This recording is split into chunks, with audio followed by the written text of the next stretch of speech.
messieurs, amis téléspectateurs, bienvenue dans cette belle et grande émission par excellence. C'est Tolé Kanambo dans la seule émission qui vous plonge au cœur de l'actualité. Émission Esangana Bino, Congolais, tout solo, la maçonnerie Talimboka, Yango. Et si vous allez quitter cette télécommande, vous allez poser pour l'analyse, il y a bien pour comprendre qu'est-ce qui ne va pas la carte à Congo. Ni ne pas tambola malamouté. Et pourquoi tu tambola malamouté? Nani balengi Congo té. Pourquoi la réalité la carte émission? Vous allez émission à peuple. Mais l'interpellera aussi par Konzi. Pourquoi tu as dit que vous allez émission à peuple? Dis-le, vous avez ma peuple, le peuple. Et le Konzi, Konzi, le Konzi, pour que vous avez un molongo au peuple. Donc cela veut dire que tout le temps, tu as émission à peuple, et c'est émission à Yo, Nangai, Namoninga, Ozuzu, Azali, à côté. Merci beaucoup à Laurent Sikere, merci à Tatingama, merci à Jolie Bilonda, merci à Benjamin Kilunga, David Nge et Ziko Mayamba. Na une émission les allez émission coordonnées, coacher dans mon boka à l'aide de la façon ok, mututu akose pela ayoka sangwa malamu ya Congo. Voilà. Papa Yami bali bazanga na plateau. Mwana mboka Mak Moula ja coordonnateur ya coordonnateur conscience congolais pour le changement. Boni sango. Oui, santé za kitoko mopanzi sango. Na sepeli vraiment ndenge ya mbinga lelo. Naza vraiment flatté na plateau moko ya kitoko. Na sepeli vraiment elongo na ndeko na PCB mbote. Et pourquoi pas na mwana mboka Jimmy Kongolo. Donc bango ni vraiment bazalaka na ngai elongo na pesi bango mbote place bazali. Vous allez j'espère. Très à l'aise. Totonga bango. Totonga mutu nyonso totonga te nyonso tokopanza lelo kweza mbunda oyo mbunda awa bonga belo côté kweza mbunda la caméra loba solo nazali bosa tout le kamona na loba solo na kokosa te. Je pense très bien que non bato nyonso ba olanda ngana émission ya mbunda bo solo nde lelo tokoloba. Je pense très bien que non mboka na biso yali na makambo belo izo simbati kasi na lika ite na ndeko nango to yali na yao tokoloba makambo ya bo solo makambo lokuté kozalaki. Donc, vous faites une kimia, émission qui togo bolanda. Voilà, Roger Kesse, vous avez simbi lemba na cadre SID et mon amboka Martin Fayou. Bonne santé. Très bien, mon amboka tout d'abord on a papa. Voilà. Le seul président élu Martin Fayou. Le changement du Congo s'appelle Martin Fayou. Mais oui.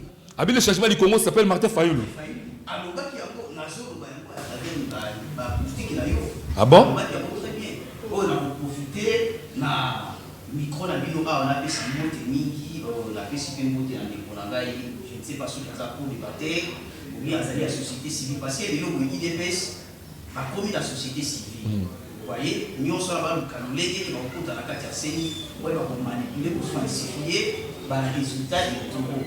Nous avons lancé la bango a fait monter la décision à Kambia parti na ngai qui va commencer par le secrétaire général de Kositoko, la fille Bango, pour tenir à contrôler nous sommes à Bazapunio Kama.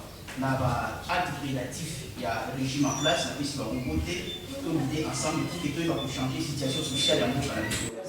Voilà, merci beaucoup Henri Icolo, merci Scotty, pour comment. Voilà. Donc, ok, jamais compléter à l'histoire 2023, sans pour autant, autant il va réconcilier la vie sauter 2022 et les cas qui n'ont est-ce que totalement vous savez que madame en 2022 ou en 2023 n'a pas objectif pour les années bien planifiés? Comment ça a eu un je l'ai rencontré à l'école, t'es pas quitta. Alors, ça va pas faire des vacances au Kamaï. Un je l'ai rencontré à l'école, t'es pas quitta. Pour alors, ça va nous montrer la campagne, la passe à la campagne Maï. Un je l'ai rencontré à l'école, t'es pas quitta. Pour opération zéro, tout comme moi, la moque, ça m'a dit qu'on a le baki, il y a un aussi, ça me sert à la télé. ezali bolingo ya Congo kwa elona masiko lingi na Congo de ko plakate ki misala wala pa projet tout ekokisama na bana mona mboka de ko langai tozala yo mwana mboka Mak Moulaja tango tala Congo mboka na yo c'est mo zeli congolais solo 3 ans na mboka facha silisi a côté sikolope 2020 bientôt 2023 toute la Congo nini oyo moni etambisa mité peut penser qu'on peut faire un mot à Fachi à côté de la peine pour permettre le Congo et s'envoler. Mopanzi sango avant na na motu aussi otuna ngai na olingana mekamwa ko kozongela likambo mwana mboka Roger Kesse Silibolo. Mwana mboka Roger Kesse ozobeta lisolo ya Fachi alobi. Na indike soko yebi ko conjuguer verbe na lingala. alobaka et non alobi. Donc tant que vous avez alobi, vous allez voir Facha lobby. Donc la série corrigé alobaka et puis dans le contexte technique, vous allez dans le contexte autre qui est dans l'élection. Ils sont dans ce qui est dans la générale. Tout y est mis sur le nez les gars. Donc tout est dans le solo en année. Dans ce qui est sur le logo, on va dire que les IDPS vont se retrouver dans le cadre de la société civile. Mais non. Les lois ont gagné le logo la bilingue. Biso nyonso trebi bitumba IDPS to hériter quelque chose là. Pour nga le marque nous là j'allais regarder la télévision et c'est nga qui na mona ba grand au bazala na IDPS et c'est nga pe courage na regarder la télévision. Na zone ici na makambo lobi. Na obana na oyo fachi et marché. Je pense bien que mboka est autant pour la mabe. On pas dire ça pour tout là na vraiment en face pour côté la mototé. Mboka ezokama mabe kobanda na justice santé sociale nyonso oyo esengaka ki etonga ekolo ezosimba mboka lelo ndenge tozabuye nga mokomiso nafanda na yoka ntango président azobeta lisolo na kosala na manda na nga na kobilisa bamillionnaire ona mituni bamillionnaire babimaki na my god de rêve to babimaki ndenge nayoka moto azoyebisa biso lisolo ya allemagne d'afrique non. Président de la République, au Sambo, on a une promesse, on a une intention. On a associé le chapelet à mon intention. Côté conseil, nous avons appelé sa président conseil, on a eu ça, on a défaut. Mon président Félix, Azo Louba et Bélé, Azo promettre et Bélé. Or, c'est un moto Louba Moké, à la tapé Moké, Yazo Laka et Bélé, Azo Louba et Bélé. Tout le monde a le fait qu'à l'île pour le bamini, tout le monde a des rapaces, les deux négociants. Mok et Koufi, à l'obbi bouillé. Donc, le fait à l'obbi bébé, moi, il conseille dans le président de la République. À l'obba moké, à ça la bébé. Moka Congo, ils ont posé ma solidité, sans molité. Moka Congo, il y a une pose à Yamisala. Il y a un moyen à Yanabukonzi. Aïba, il y a un moka ou tous en pose à Congo. Tous en pose à social. Tous en pose à jeune, mais en pose à emploi. Donc, il y a le bâti de non. Makamboana na yebite soko moni président mo lobaye azoka moi-même likamba mais ngana bisali ngoko neni makambo esala mide mon pas ça mon on dirait mo beta pour la début tant président qui na Kasai nyonso zoka bande ko na Kasai lelo ba fité mais ko kama mfeza ni parce que koyoka nenga yokaka natangema petit sur le terrain à retrouver que oya yoka na bamoni donc il y a beaucoup à faire peut-être vous remarquez voilà mon pas ça mon institution présidence de la République. Et aller si pour bateau bazali na ba information pour les gars là. Soki makambo ko tambola te. Soki makambo ko tambola ne ko loté. Yé aboyé ba malamu. Donc, à 10 minutes na ngana ko tout simplement président le ba moké sala ebélé ba congolais bazozila ebélé pour na yo. Donc, malgré le temps où Tikali a serré c'est au 2023. Donc, tant on nyoso Tikali o ngana ko ba a sala atana moké ba congolais ba mona.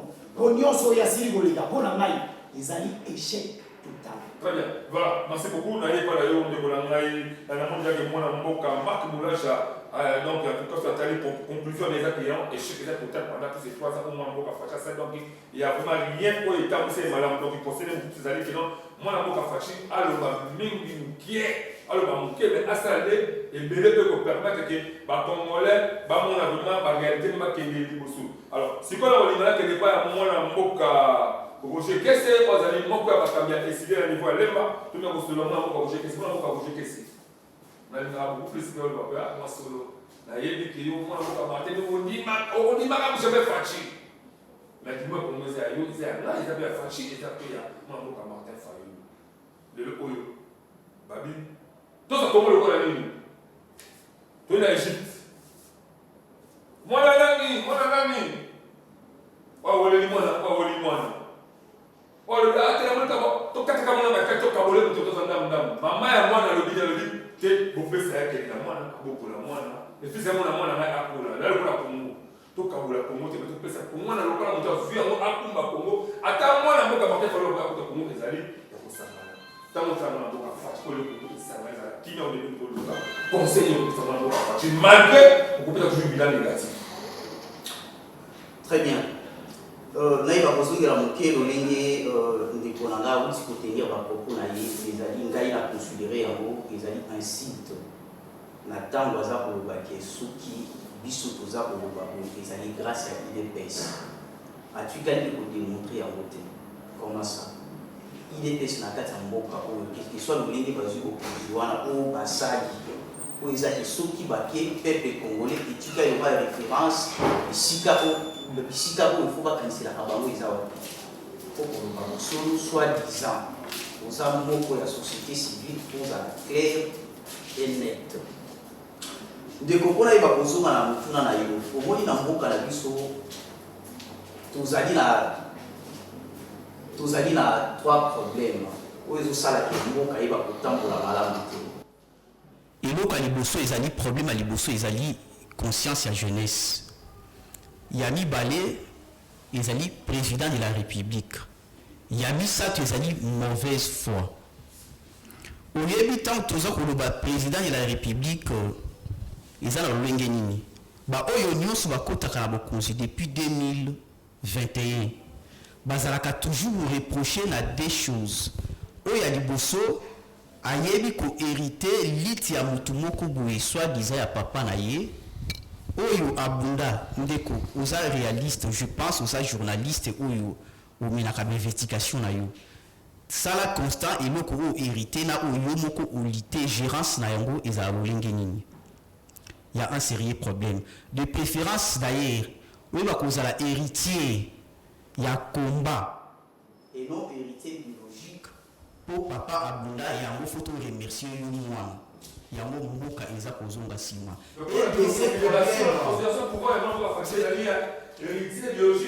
vous l'ai dit la faiblesse c'est ça que mboka eba ko tambola malamu te eba ko développer des alliés naza kotanga la faiblesse et deuxièmement problème est lié la présidence de la République chaque candidat ou soit oyo aza kokanga présidence bayeba ko reprocher concernant niveau des titres.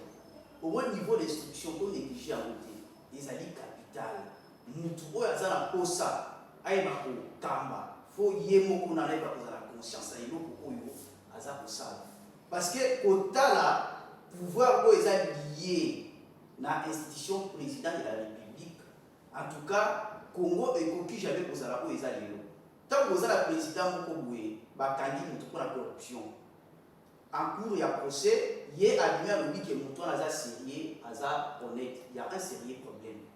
Pour dire déjà que, à ce qu'interpeller justice, bah fait oyo chercher sur mon toit, en réalité, azali lavé, azali sincère, aza honnête. C'est que, faut boyer ba libérer, il y a un gros pour mon qui bat tout, sous va libérer bango. Tant que juste à partir voilà. Certainement, tant que vous avez détourné et que vous avez plein pouvoir, il y a pour licencier la bango, mais yo, l'État, tu as le plein pouvoir, vous avez le côté unité.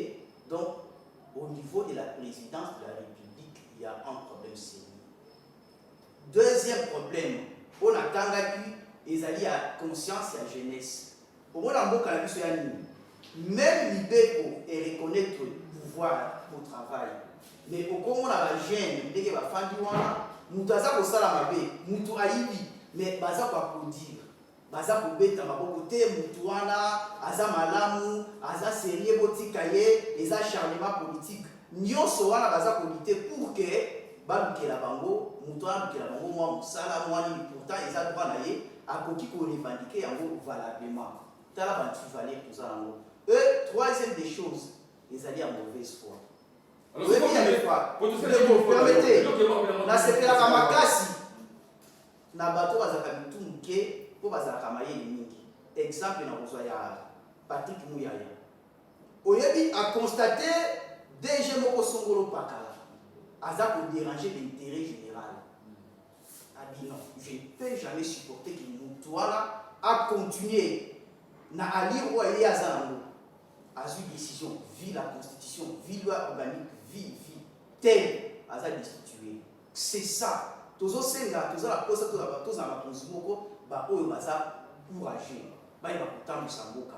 Mais pour la conseil, nga vraiment kota lolenge régime ko eza kotambwisa makambo eza mwa pasi na kopesa conseil po ata opesi conseil na mutu yango ayokata oyo kwa kina mwana na Congo azali baka ye mais ya ba opposition ko lukai ko lukai ni obaka ye déjà kenda chola ne bale to katela katikati so ko lukai ko opposition zo mo bimba to ko batela mwana na Congo c'est là expertise ni na souci wana na souci à intérêt majeur yango président Eli Martin Fayulu l'homme intègre abi Roger tant poliki d'autre part kotika la sceptique faut opesa ka conseil pour mboka etambola eza mboka na biso yango eloka liboso na koyebisa ndeko na biso monsieur Félix Antoine Tshisekedi na corporation na ye eloka liboso ba kozala bonne foi motema malamu bien plus bayeba kobenga ba investisseur ezala ba promesse te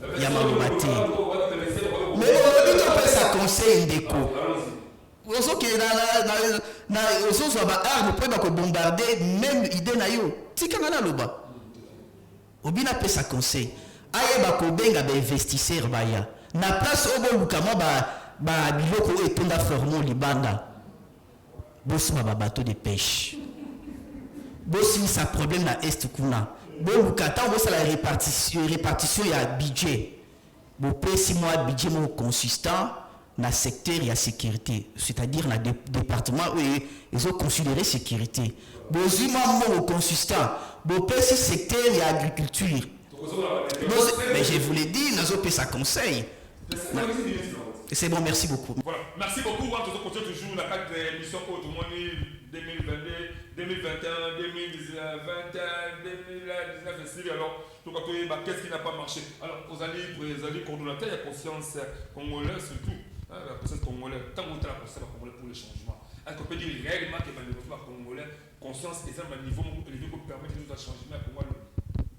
Mopanzi sango avant na kota vraiment na motoni aussi botuna na moniki bon na mona ngire papa qui c'est moi minute belé partagez moi plateau bien. OK, merci. Na moniki papa Roger que c'est comme si azobete la biso na solo kala. Mokonzo ya obete la biso Martin Fayulu président yi. Po akoma lelo azali abandaki kolanda IDPS na sima. Moto moko te na kati ekolo ko papa ata azalaki na kati IDPS azalaki moko oyo atambolaki na sima ya IDPS mokolo mokonzi na yake ko déposer candidature na kotuna soki aza na bosembo aloba atunaka faci nake ko déposer candidature donc lokola azobetela biso masolo akala na occupé te mais nazongisiko na question na mona beti lisolo ya conscience ngai nde nazali coordonnateur ya conscience congolaise mopanzi sango kotala Congo ndenge nga na komona ngo nabetaka lisolo ya Congo te mais lisolo na nga nalinga nabetamaka Afrika mobimba likambo ya pouvoir biso tokobeta lisolo oyo ata kotolongoli faci lelo tosili kobenga Fayulu aye tolongoli Fayulu tobimisi Roger Kese Congo ekozala kaka na problème. Donc le problème ya Congo est lié na continent naïe. Le problème au biso toza nango en Afrique, c'est un problème tozoa indépendance bientôt. Tosili ko fêter indépendance awat. Lumumba. Omoni Congo. Est-ce que les loba politiciens ya Congo, est-ce que tu sali vraiment choix ya Lumumba ninga loba ke non na pesi bino Congo boko ma indépendant. Alors on propose quoi? Ce n'est pas le cas. Naye loba liboso na olinga. Tolongwa na maboko ya mindele. Omona ta ndana ko babosemu. Lelo yo mwana mboka Martin Fayulu batambole Europe mobimba. Bagendo négocier pouvoir. Na tigala na mauvais souvenir. Ya fait Etienne Tshisekedi place son place azali. Tango na stade de martyr alo baye na uti pa bato ba pesa ka pouvoir. Ba yibsinga kinde ko banga te. Na ko ka passe. Donc na yo komona ye pouvoir na biso en Afrique et où ta pas na biso te. Parce que attends que ngai coordonnateur à conscience congolaise na lingaka na tolité tozongi sa bokonzi na maboko na biso moko. Po nego mwana mboka na moni ye songa la pesi logo. Yeba ki na comme na pouvoir sérieux. Na comme na pouvoir sérieux. Donc lokola pouvoir na biso où ta pas mindeli. chaque jour tokubandaka kaka kolela ata mwana mboka kesi sola kontredire nga na kozongisa ye makambo kembo adonda lobaki par rapport à conscience nga nazobenga éveil à conscience il y a tous les Congolais que ça soit papa maman les autres pays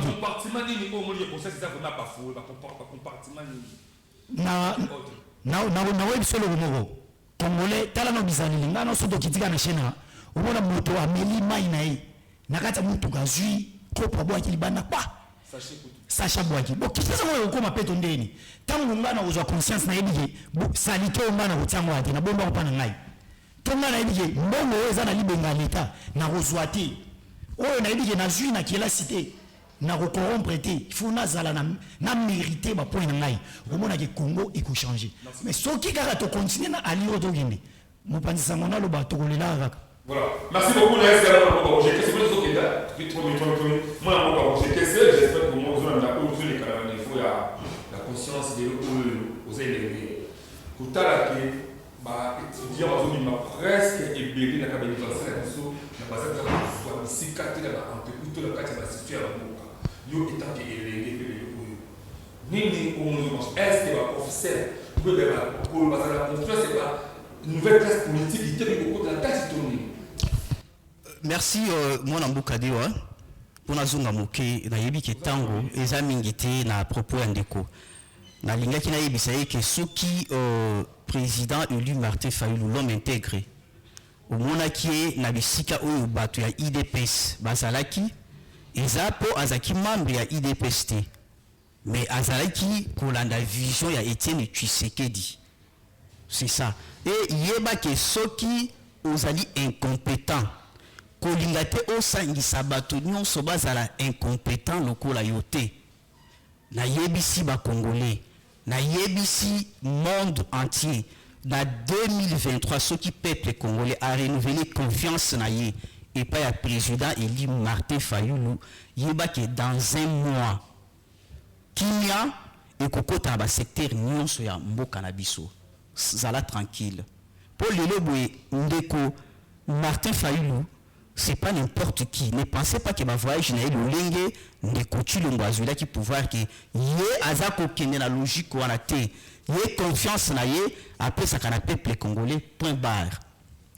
Toye bakozonga la mutuna ndeko journaliste il y a un problème sérieux na kati ya mboka na biso. Omoni biso peuple congolais tangu to sangani to lobite to luka mutu moko aïba kozala mokonzi na biso aïba ko représenter biso na institution c'est que biso moko tozali incapable de se gouverner yango to bité to pona bourgmestre to pona député national to pona député provincial to pona président de la république bato attend ba kosala ba loi vu que sentiment na biso eza incontrôlable yango mona te tozobota mingi balie l'état yemoko qui a soumis préservatif à tiango à la portée de tout le monde nous s'apte pour te encadrer ko bota mingi te ba moni tozobwaka ba sachet par ci par là babite soto ke na logique oyo mutu oyo en réalité azali animal olinge bato amayele bayiba ko définir mutu to ke la libeko po soki asali babe to ba ko sanctionner au moins logique à état donc to sinaka contrat social ba gouvernant na ba gouverner na kati contrat social pouvoir merci ma kamadi toko bo foko yebisa DG ya nani ba ki sa ba minute parce que tout ça ko ba question ya mboka et no ba musique et consort là ça touche les cœurs de la République merci na tangu oyo to constater que il y a un sérieux problème tout signé contrat social ba dirigeant baza la droit na bango na devoir biso pe toza la droit na biso na devoir entre autres respect il y a réciprocité ezala pour permettre biso to ba ko avancer mais ce qui l'état a yebi ko faillir na mission na ye responsabilité nyonso wana azongisi la kabiso pour tina ya baki la sanction pour ba constater que toza biso ba toza banimo social.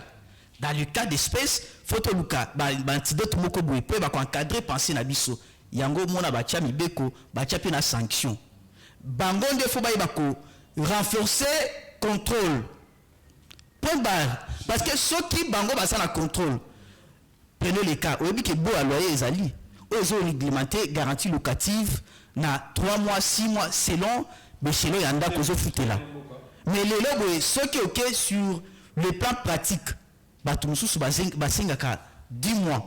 Nous sommes bani batu non, l'état azali faible et total.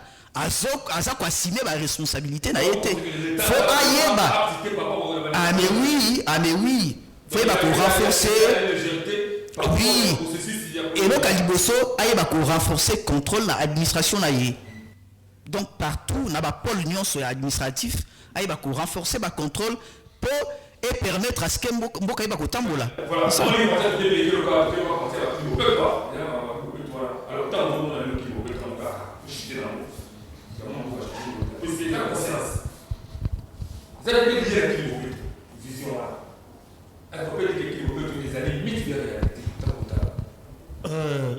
je pense très bien pour Nangaï qu'il nous peut on a bien nos mythes. Pourquoi? Parce que aux hommes on a ibandelina nos projets on ibanel le la maseki. Le roi Mabisaka na morobo. Les lots na roloba bosotua partout. Les lots ville province de Kinshasa n'engo mona mo pansango. Salité ils a partout. Or ngai le roi la mukambi ya conscience congolaise na lobara. La faute est partagée. Bateau bango kamba biso bazali na faute na bango biso pe bateau yo tozali pe na faute na biso na ndenge nini faute est partagée ngai moko congolais na robanga kaka keno Kinshasa ezali bosoto mais kasi nga na sala nini po tango ezali bosoto Kinshasa ko ezali nango mingi toza bo ezali bo pe tout songo na bodi fâché lelo na ngono donc biso mo bakima to sala o biso to benga na likana lingala mo bakanai. Donc tout ça là n'a pas na ba quartier environnant so qui na ngaba so qui mu les obeto ko na ba fongoli ba kanifu na bango donc autant on l'a ce qu'on parle là tout le bango bila longwa place azalia ya ko yebisa bato non ils ont senga conscience ya mutu ya ba di o mainga na ko sa les ali mabe o so qui na sa les ali mabe et lui mo ba teke non ba africain lokola mindele ba la kisaki biso libeko na ba film ti les loto continuer na ba film te tout le monde qui est là, c'est que les amis mabe. Si comme mabe, ça la malamu. Le seul problème au biso de ça na mozani. Ngai na yo, toye bra ki non, makamuto ko ça les amis mabe. So ki kaka to sangani, to suite décision qui ma union sur mabe to tika. Comment ko bongana mo? Merci beaucoup. Comme nous sommes en train de parler par rapport à la conscience toujours je crois même à fouiller tout ça mabe. Chaque épisode dans le monde, c'est comme une manifestation. Il faut que vous moulin tous les éléments autorisés qui sont aussi les terrains de la stratégie, l'opération qui nous peut entretenir la barrière sur la dépassée. C'est parti la région.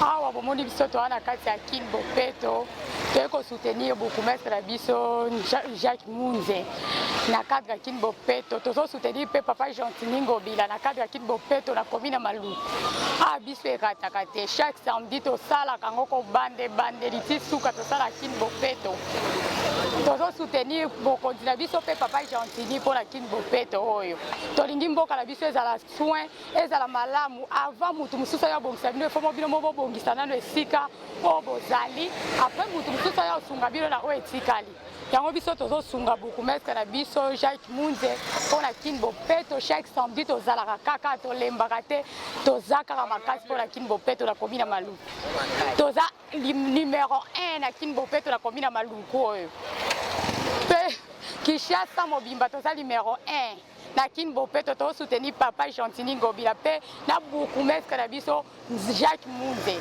na Maluku wa salongo ezelo ko to mesana ngo chaque jour chaque samedi donc ibala batuna ka mutute tozo tirer tous les terrasses centrales utili kolezo bimsama to tirango tiye kende ko ne bale biso eza bourgmestre apesa ngo donc tango zola muka samedi mutu nyonso lupangu nyonso propre Kinbopeto ndenge gouverneur ya ville ya Kinshasa lobi amona mentalité changer bana na propriété place tozali yango tozosala salongo awa donc ya kolobela te yo mozomona population ozomona ndenge terrasse salité nyonso esili déjà tozana soki 8h awa donc na tokomi ku 11h te mais déjà salité de esili donc biso na maluku toujours sima ya gouverneur de la ville elongo na bourgmestre na biso Jacques Mpiana eza déjà banda ye moko déjà papier Mpiana lera tika maluku kitoko ye moko Jacques Munze Mpiana ye aye azo ça lire sur ya baluku popeto tana samedi de mbula yango metande to sa salongo donc ada la fatigue ndoto za maladi mais habité fo maluku taka kitoko na kuta mingo lobate na bi ngama ndefu donc tout ça à plein tout ça busala kitoko donc c'est tout boye aza mokonzi moko talaka aza pe jeune alingi nenga aza soin alingi pe mboka neza ka soin alingi obobo te salité te salongo nyonso bopeto ezali alingi mboka na kuluna te tomoni pa osa musaki kuluna wakangi bakuluna bakei biso pe ba mama tolingi kaka ye amata pa mboka eza kitoko makasi azobongisa so mboka sécurité eza makasi à part ye mususu azate botie so mususu te deke amata kaka komata alongoli bapapa oyo na bochomere tokomi mpe na valeur makasi eza biso kwanga na solobo oyo nazali na sika osala te na sika ozwa ta kwanga nalesa bana te me azwinga lelo atienga na mwa sika na ozwa mwa 1000 fois bana nanga baosungama atie bapapa ebele na mosala deki pasi esala nini esire mokonzi ya boto oyo koboye ndenge nini biso bapesaka biso moko mpo na salongo te d'abord nazofélicité d'abord ye moko ye mei gouverneur de la ville pour na makambo ya bopeto oyo alingi mboka eza ya bopeto en tout cas salongo oyo tosalaka na maluku awa eza teke ya bapesaka biso mbongo te eza biso bana maluku nde tolingi maluku eza ya bopeto na nsima ya bourgmestre na biso ya maluku Jacques Mpiana en tout cas na félicité makasi mokonzi na biso bourgmestre ya maluku na initiation azosala mpona biso bana maluku tobongisa maluku na biso moko po mutu mosusu atika kobongisela biso te na nsima na ye en tout cas tobona basanité ezalaki na baterase na ntongo oyo déjà ebimi en tout cas na félicité makasi mingi ya koloba eza te na 5 ans na population maluku to continuer ko multiplier l'effort ndenge ezalaki na 2021 lelo tokoti na 2022 donc tolemba te tosala misala oyo wapi bakonzi basengi biso tozala mundele auta kuna ya te biso moko tosala misala na nsima ya misala tokozala nzoto kolongono donc mingi mpenza koloba te na 5 ans na bakonzi ya mboka batala commune ya maluku na commune ya ntsele toza bacommune oyo wapi mibale eza beaucoup plus menacé na basable donc na 5 na bakonzi ya mboka basunga les deux communes na moyen moko ya engin na moyen moko ya ben ekosunga biso les deux communes voisins tokotikala kobenga bakonzi te na bamenance ya basable donc tosenga apport ya bakonzi ya mboka basunga biso soki bakosombela biso engin na ben moko mpona 2 communes ekosala biso bien tomona bana kuluna bazouta porto kulu kwa envahir lelo maluku tokomenasi message dit pour la pour la bana bon merci maluku vraiment en soi et zandenge eza oya lelo te beaucoup plus eza bakuluna bazouta ba différentes communes koya ko se réfugier koto ndeka na lobaka non je suis autochtone de père de mère nayebi mutu nyonso nayebi ko détecter que non oyo aza nouveau oyo aza ancien nde yango moni na kotisaki opération ensemble ya bacommando régiment na la police komeka kozwazwa bango moko pour que paix ezala et puis nasengi merci makasi merci na apport ya bapasteur nyonso ya commune ya maluku oyo wapi batikaki ngai te batambusaki bamessage na badifférent église mpona koteya baparent bayeba kobenda bana bango matoi pour ne pas base mêler na bagroupe ya bakuluna donc nasengi mpenza merci na bapasteur nyonso ya maluku na apport baza nango epa na biso l'état donc ekosala biso bien mais regret eza moko eke yo parent ntango nazoloba ozoyoka te soki nakangi mwana yo kosaproche vers ngai te koya te merci numéro 1 de clôturer dernier mot pour la bénédiction commune de maluku na mbula sika na 5 ans population maluku nyonso bazala bien nzambe abatela bango abatela biso nyonso boyebi maluku nyana lobaka no aire na biso eza bio na bio pourquoi pas ekozala ndenge nini ndenge naloba ebanda mpe na ndenge kosila na otanga kombo te ekozala te.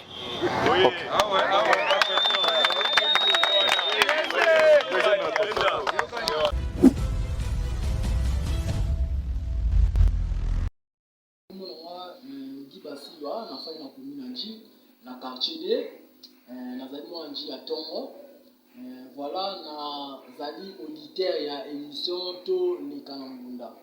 Donc eza émission moko bien oyo eza représenté epai ya Aledewa na bosante na staff technique nyonso ya to leka na mbunda ya ABC. Donc ABC TV émission kitoko bosalaka qualité son na image en tout cas ma kitoko nzamba pambola bino nyonso bosala na po bozama la volonté ya makambo ya mboka. Pourquoi pas na famille nanga nyonso na bosante pa mangombe ve nanga zibe motema Janette, pourquoi pas Yove Simple Exaucé Nima Bodi Mapendano Bioni Kitwala motema Etete, pourquoi pas Frida Musungu ma chère de ma chère, os de mes os. Émission Zali chaque dimanche pour l'émission chaque dimanche de Kanamunda à partir de 21h15. Rédivision Zali chaque lundi à partir de 13h30. Meilleurs vœux à tous les téléspectateurs de l'émission Tole Kanamunda et Zangaïn de Konabino. David Kobral Kaloubi, Naza entrepreneur congolais, Naza P. Mwanamboka, Naza Laka politique, Naza politicien. Je vous envoie mes meilleurs vœux, je vous souhaite mes meilleurs vœux à partir de la ville de Chikapa, dans la province de Kasai. Après, c'est ma meilleure vœux d'abord et Bénin pour tout ma casse dans le Alain Dewa, ouais, maintenant en 2021, dans la 4e émission à Kinshasa. Après, c'est vraiment ma meilleure vœux et Bénin. Tous les canambos, les émissions, les émissions, ils ont partout, comme à la émission de Kasai, tous les canambos, na TNT, hein, basé na TNT, Balandakango. Je pense bien que d'ici là, Baloba qui va être abandonné na Canal Plus, toujours c'est là. Mais sinon, nous suivons ça à la loupe. Chaque jour, Tolandaka, tous les Kanambunda, il y a Nekonabiso, Alain Dewa, Nazo Peso Lususu, félicitations à Makasi, dans Nengosa la émission de Kitoko. Et je t'encourage, mon très cher frère Alain Dewa, au Kendeki Bosso, Salamakamouya bien, Bana Congo, c'est là, vous allez la partie privée parce que vous allez rappeler partie privée. Quand tu fais tes émissions, vous allez toujours droit, autant la gauche, autant la droite.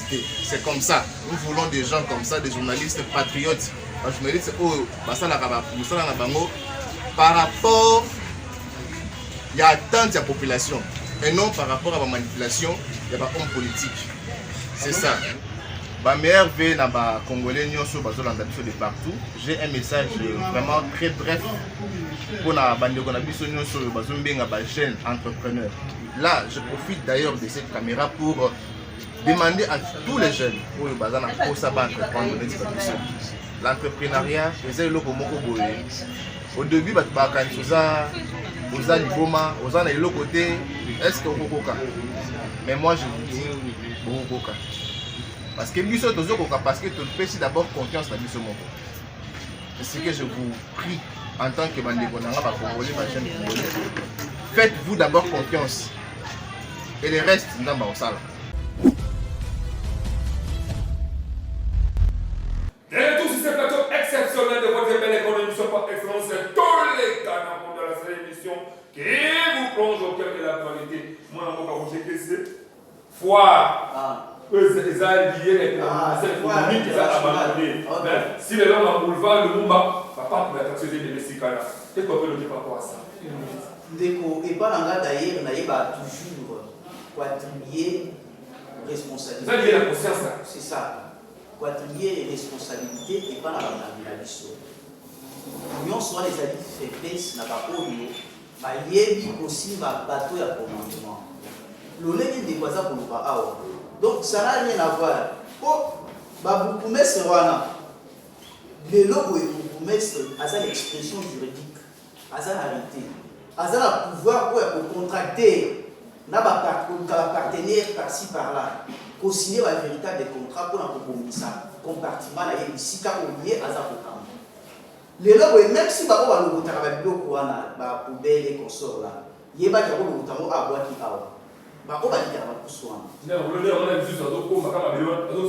Ce qui est mal, c'est ça. Mais le logo est ce qui peut les cas de société. Même si on a dit au fiança, ça a été mal. Alors, il faut voir même service public communal. Jean Tsak, oui, il y a la possibilité de créer un mot.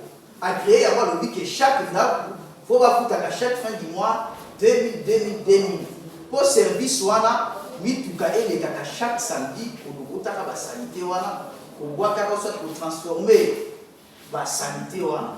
Et pour permettre à ce que vous allez payer, misala et pour propriété mais ça n'a rien à voir pour endosser les responsabilités et pas il y a peuple congolais dans le monde il y a une incompétence totale et ça manque il y a bonne gestion. Bon, voilà, pour continuer, dernièrement, tu as la caméra, tu as la personne, tu as la personne, comment la carte sur le but, juste 30 secondes. Qu'est-ce qu'on peut noter par rapport à tout ça? Merci, moi, en Boka, Naza, vous voyez que ça va peuple congolais pour lui. Congo, ils allaient Boka la biso. Congo, tu as qui peut assister pour tout. Parce que nous avons tout, et c'est qu'il y a pour vivre l'être à noblesse. Tu as la bisika, tout ça pour qu'il y ait. De l'autre, ceux qui ne décochent pas azalité.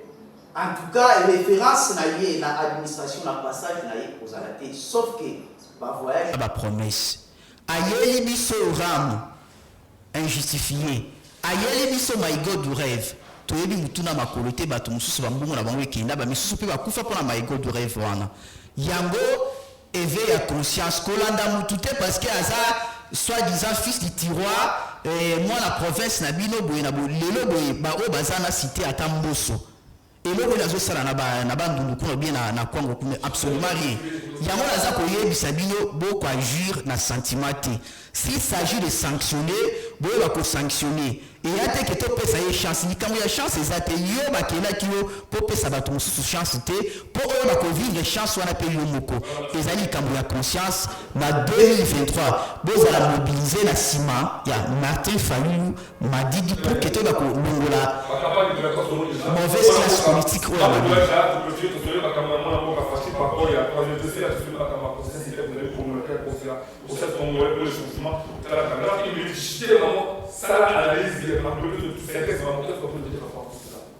mopanzi sango na okende tout droit obi pona benga bakongole nyonso bana Congo bana oyo nyonso ya Afrique problème na biso d'Africain eza moko lolenge tozwelaki pouvoir toloba na mosolo tozwelaki na ndenge ya solo te tosala makasi ki biso b'Africain to récupérer pouvoir na biso na maboko tolongwa na kati ya makambo ya mindele akopesa yo lelo pouvoir na gauche akosenga yango na droite yango nakosenga éveil ya conscience ya tout le monde ezala mwana mboka Martin Fayulu ya kokende kosenga pouvoir na 2023 naza si lokola chino monini asengaki lokola ndenge mobutu azwaka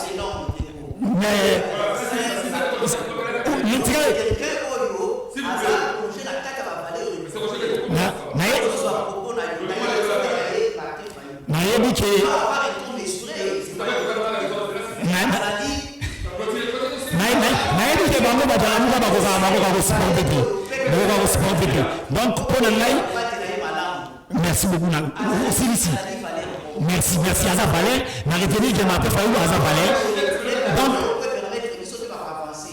ok merci beaucoup na bengi na congolais nyonso na conscience congolaise donc tous les Kinois bozala éveiller conscience biso nyonso to changer oyo biso bizaleli Kinshasa ekokende bango. Merci beaucoup, merci David Nguer, merci Ziko Mayamba Bechel Kilumba Katingia Loyasike, j'oublie Bilonda, Naïki, tout ces missions qu'on a une partie pour la séquence de la démo, soit à Chikapa, dans le soit à l'Ina, quand j'ai fait la tous les Kalunda, Chikapa ça va faire, on va laisser tout le monde, on va tout chuter dans l'eau, on sait en un mot, comment on va Katingia, c'est ce qu'on a dit là pour cette émission. Voilà, merci mon amboka Makmoulage, communautaire à la process congolais pour le changement. Merci mon amboka pour checker ces mouvements à SDN du Valemba. Profiter à quoi jeunesse ya décidé motema